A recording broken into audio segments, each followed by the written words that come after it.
Bonjour Grégory Levaux. Bonjour Thibault. Vous êtes président de l'École européenne de Contract Management, le 2CM. Alors, je rappelle que le Contract Manager est appelé à manager des cycles contractuels complexes. On va s'attarder sur cette notion de complexité ensemble, si vous le voulez bien.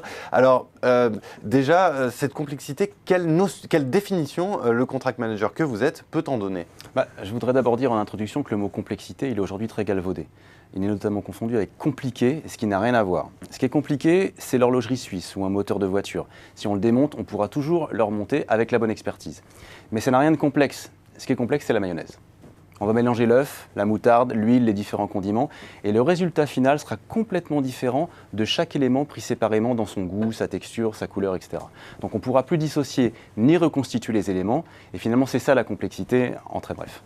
Est-ce qu'au travers de votre expérience, vous parvenez à dégager quelles sont les grandes caractéristiques de cette complexité? Il y en a un certain nombre, une petite dizaine, mais j'en retiens trois principales qui seront structurantes au cœur des cycles contractuels et des projets, puisque c'est notre sujet. D'abord, l'auto-organisation. Si un projet est complexe, il va s'auto-organiser au bout d'un certain temps et adopter un fonctionnement en vase clos. Alors même que les systèmes complexes, par nature, ne peuvent pas être fermés. Ils sont toujours ouverts. Donc c'est une illusion des acteurs qui vivent en son sein. C'est pourquoi l'avenue d'un auditeur externe est souvent mal vécue sur les projets. Deuxième caractéristique de la complexité, c'est l'instabilité. Un système complexe, c'est comme de la nitroglycérine. Il ne faut pas trop le secouer, sinon au moindre mouvement, ça peut entraîner des déflagrations fortes. Et là, j'en reviens à la mayonnaise, mettez-la au soleil pour voir ce que ça produit au bout de quelques heures. Troisième caractéristique qui indique que nous sommes face à un système complexe, c'est lorsque le tout est supérieur à la somme des parties. Et Edgar Morin, qui est un des spécialistes, parle ici d'émergence.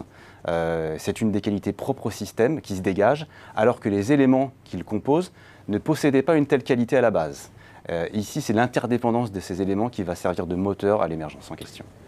J'en reviens, Grégory Levaux, à ce que vous disiez en début d'interview. Vous aviez dit que ce terme de complexité avait été galvaudé. Comment est-ce que vous l'expliquez? Le fautif, c'est Descartes. Voilà. Descartes. C'est lui qui a simplifié, qui a fait émerger la pensée binaire. Et même si sa pensée est géniale par ailleurs, sur ce sujet, et du fait de son influence en France et en Europe, on ne regarde plus les problèmes que par le petit bout de la lorgnette. Or, si on croit pouvoir simplifier un système complexe, on va dans le mur. La complexité, on ne peut pas la simplifier. Elle s'accompagne par les bonnes stratégies. Et je préfère pour ça la pensée de Blaise Pascal qui disait « Je tiens impossible de connaître les parties sans connaître le tout, non plus que de connaître le tout sans connaître les parties. » Mais alors ça veut dire quoi concrètement pour une organisation? Par exemple que l'adage « personne n'est irremplaçable » est faux, tout simplement? Évidemment. À l'échelle d'une organisation, d'un projet ou de manière plus générale de tout système faisant intervenir le facteur humain. C'est une tentative de simplification ahurissante de la complexité, de dire que personne n'est irremplaçable. C'est vraiment la phrase toute faite de manager de pacotille. Reprenez les caractéristiques de la complexité dont nous avons parlé et appliquons-les à un projet ou à l'entreprise, qui est exactement la même chose. Du fait de la forte interdépendance des collaborateurs et de l'émergence qu'elle engendre, de l'auto-organisation systématique et de l'instabilité du système, comment voulez-vous que l'on puisse remplacer un acteur humain sans secouer l'ensemble du projet, au point dans certains cas de générer un risque systémique qui, s'il se réalise, annihilera le projet tout entier. Donc c'est bien l'inverse, personne n'est remplaçable, et lorsqu'il faut remplacer, les bonnes stratégies doivent être mises en place pour limiter l'impact sur la complexité et donc sur le système. Alors pour en revenir au contract manager et à son activité, comment est-ce qu'il fait pour appréhender justement cette complexité?